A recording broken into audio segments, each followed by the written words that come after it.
Thank you, Mr. President.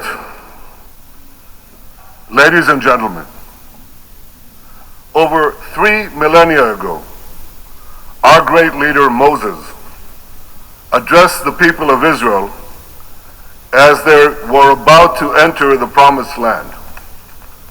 He said they would find there two mountains facing one another.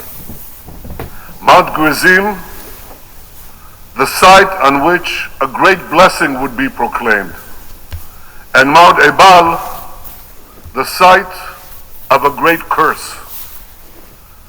Moses said that the people's fate would be determined by the choice they made between the blessing and the curse. That same choice has echoed down the ages, not just for the people of Israel, but for all humanity. We face such a choice today. It will determine whether we enjoy the blessings of a historic peace, of boundless prosperity and hope, or suffer the curse of a horrific war of terrorism and despair. When I last spoke at this podium 5 years ago, I warned about the tyrants of Tehran. They've been nothing but a curse to their own people, to our region, to the entire world. But at that time, I also spoke about a great blessing that I could see on the horizon. Here's what I said, quote, "The common thread of Iran has brought Israel and many Arab states closer than ever before in a friendship that I have not seen in my lifetime." I said the day would soon arrive when Israel would be able to expand peace beyond Egypt and Jordan to other Arab neighbors, end quote. Now, in countless meetings with world leaders, I made the case that Israel and the Arab states shared many common interests, and that I believed that these many common interests could facilitate a breakthrough for a broader peace in our region. Thank you.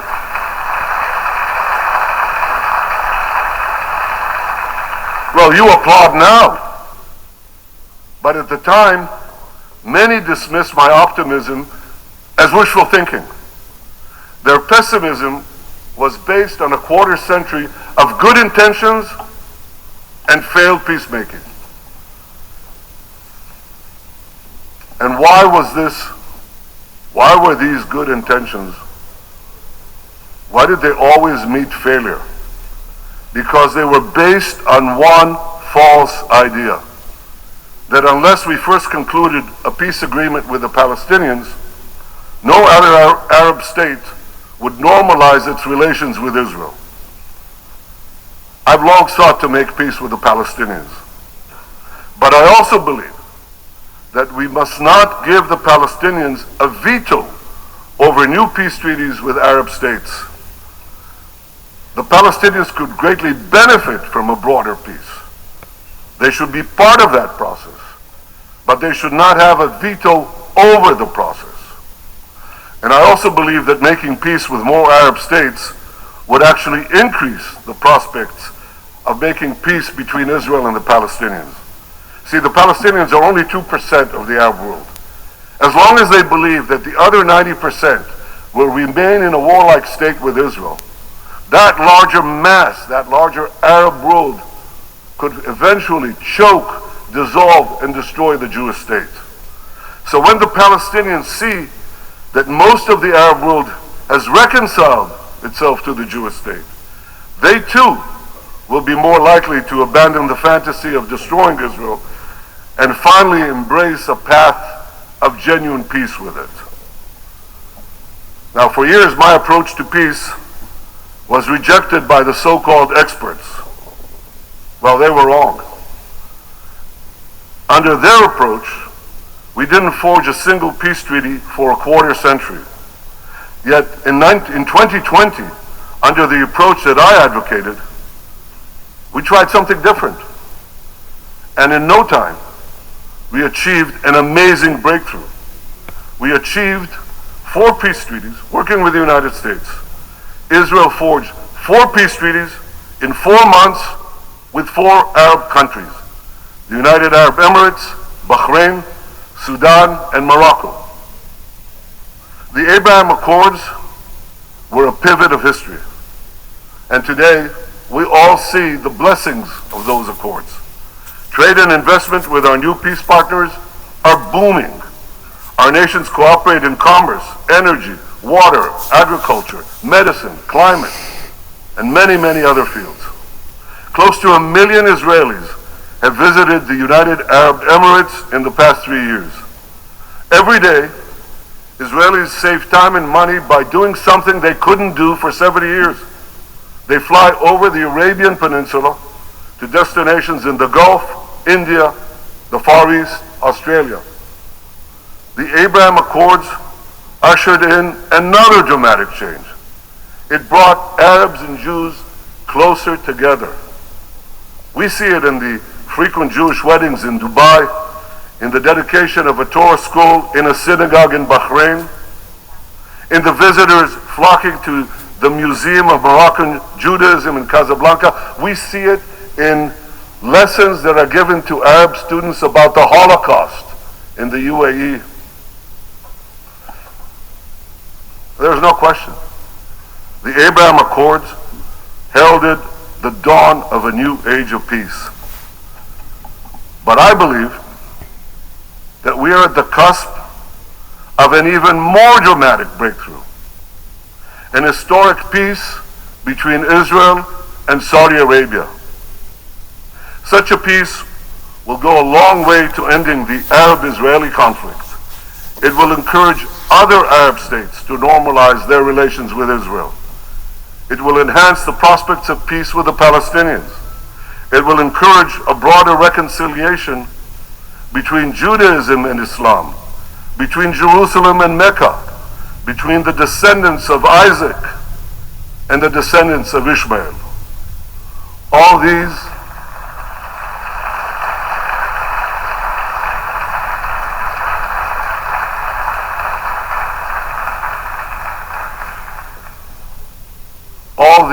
are tremendous blessings. 2 weeks ago, we saw another blessing already in sight. In the G20 conference, President Biden, Prime Minister Modi, and European and Arab leaders announced plans for a visionary corridor that will stretch across the Arabian Peninsula and Israel. It will connect India to Europe with maritime links, rail links, energy pipelines, fiber optic cables. This corridor will bypass maritime checkpoints, or choke points rather, and dramatically lower the cost of goods, communication, and energy for over 2 billion people. What a historic change for my country. You see, the land of Israel is situated in the crossroads between Africa, Asia, and Europe. And for centuries, my country was repeatedly invaded by empires passing through it in their campaigns of plunder and conquest elsewhere. But today, as we tear down the walls of enmity, Israel can become a bridge of peace and prosperity between these continents. Peace between Israel and Saudi Arabia will truly create a new Middle East.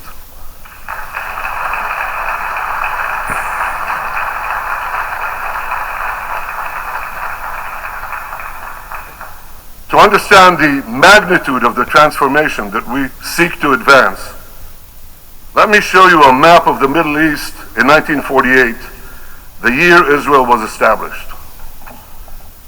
Here's Israel in 1948. It's a tiny country, isolated, surrounded by a hostile Arab world. In our first 7 years, we made peace with Egypt and Jordan, and then in 2020, we made the Abraham Accords, peace with another 4 Arab states. Now look at what happens when we make peace between Saudi Arabia and Israel. The whole Middle East changes. We tear down the walls of enmity. We bring the possibility of prosperity and peace to this entire region, but we do something else. You know, a few years ago, I stood here with a red marker to show the curse, a great curse, the curse of a nuclear Iran. But today I bring this marker to show a great blessing, the blessing of a new Middle East between Israel, Saudi Arabia, and our other neighbors. We will not only bring down barriers between Israel and our neighbors, we'll build a new corridor of peace and prosperity that connects Asia through the UAE, Saudi Arabia, Jordan, Israel, to Europe. This is an extraordinary change, a monumental change, another pivot of history.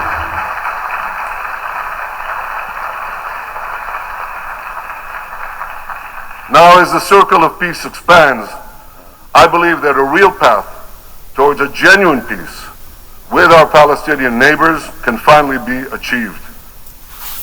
But there's a caveat. It has to be said here, forcefully. Peace can only be achieved if it is based on truth. It cannot be based on lies. It cannot be based on endless vilification of the Jewish people. Palestinian leader Mahmoud Abbas must stop spreading the horrible anti-Semitic conspiracies against the Jewish people and the Jewish state. I mean, he recently said that Hitler wasn't an anti-Semite. You can't make this up. But he did. He said that. And the Palestinian Authority must stop glorifying terrorists. They must stop its ghoulish pay-to-slay policy of giving money to Palestinian terrorists for the murder of Jews. This is all outrageous. It must stop for peace to prevail.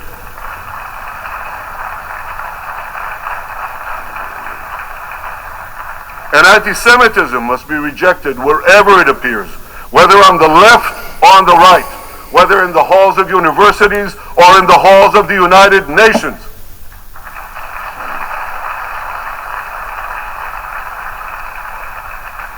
For peace to prevail, the Palestinians must stop spewing Jew hatred, finally reconcile themselves to the Jewish state. By that I mean not only to the existence of the Jewish state, but to the right of the Jewish people to have a state of their own in their historic homeland, the land of Israel.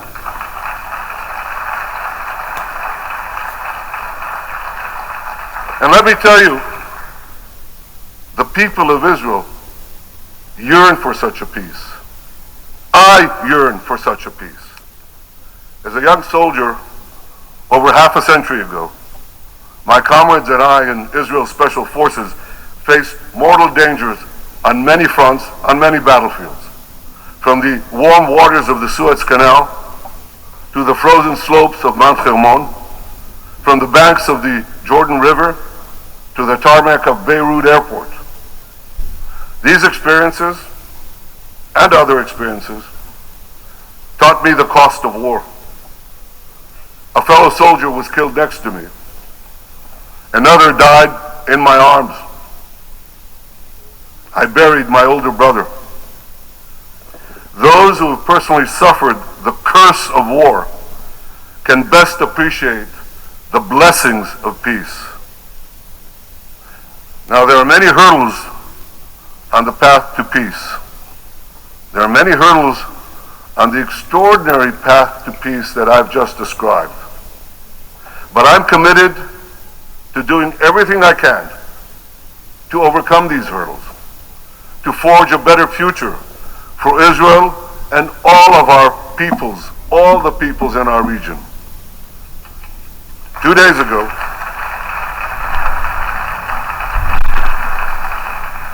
ago, I discussed this vision of peace with President Biden. We share the same optimism for what can be achieved. And I deeply appreciate his commitment to seize this historic opportunity. The United States of America is indispensable in this effort. And just as we achieved the Abraham Accords with the leadership of President Trump, I believe we can achieve peace with Saudi Arabia with the leadership of President Biden.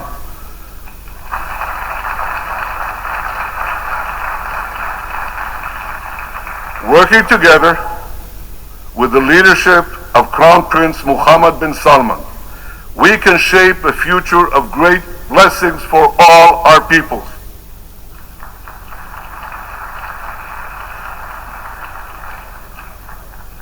Now you know, ladies and gentlemen, you know there's a fly in this ointment. Because rest assured, the fanatics ruling Iran will do everything they can to thwart this historic peace. Iran continues to spend billions to arm its terror proxies. It continues to extend its terror tentacles in the Middle East, Europe, Asia, South America, even North America. They even tried to assassinate the Secretary of State of the United States of America. They even tried to assassinate the National Security Advisor of the United States of America. This tells you all you need to know about Iran's murderous intentions and Iran's murderous nature. Iran continues to threaten international shipping lanes, hold foreign nationals for ransom, and engage in nuclear blackmail. Over the past year, its murderous goons have killed hundreds and arrested thousands of Iran's brave citizens. Iran's drones and missile program threaten Israel and our Arab neighbors, and Iran's drones have brought and bring death and destruction to innocent people in the Ukraine. Yet the regime's aggression is largely met by indifference in the international community. 8 years ago, the Western powers promised that if Iran violated the nuclear deal, the sanctions would be snapped back. Well, Iran is violating the deal,